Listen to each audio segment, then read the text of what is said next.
C'est parti. Bonjour à tout le monde qui me regarde. La lutte des Fralib, aujourd'hui on en est à 710 jours de lutte. Donc dès le début de l'annonce du projet de fermeture par le groupe Unilever le 28 septembre 2010, on a eu qu'un seul objectif et il reste toujours le même aujourd'hui, c'est-à-dire maintien de l'activité industrielle et nos emplois. C'est la seule chose qui nous motive.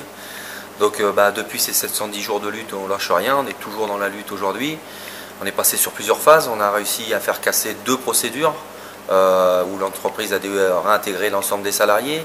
On en est sur la 3e où on est en appel de la décision, puisque le groupe Unilever a pu s'appuyer avec le gouvernement précédent et l'aide du gouvernement, notamment de Xavier Bertrand, qui a empêché l'administration de faire son travail.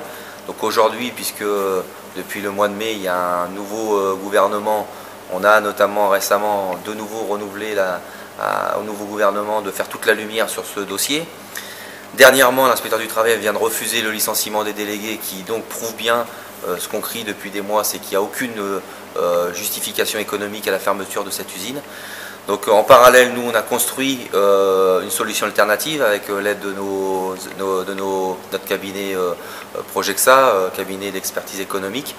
Et donc on a construit notre solution alternative qui nous permet d'avoir une solution d'avenir et d'espérer, et c'est pour ça qu'on lutte, de voir redémarrer ces machines qui sont à l'arrêt depuis le mois de juillet 2011 et de repartir sous forme d'une SCOP, coopérative ouvrière, et de continuer à vivre des fruits de notre travail et non de prendre, comme ça se fait malheureusement bien souvent, une prime à ma valise qui, même si elle est très élevée, à un moment donné, puisque nous on n'est pas comme les capitalistes, c'est pas des sommes qui arrivent comme ça, à un moment donné on n'est pas des écureuils et bien souvent dans les 3/4 du temps les salariés se retrouvent dans la misère, la déchéance, la déprime.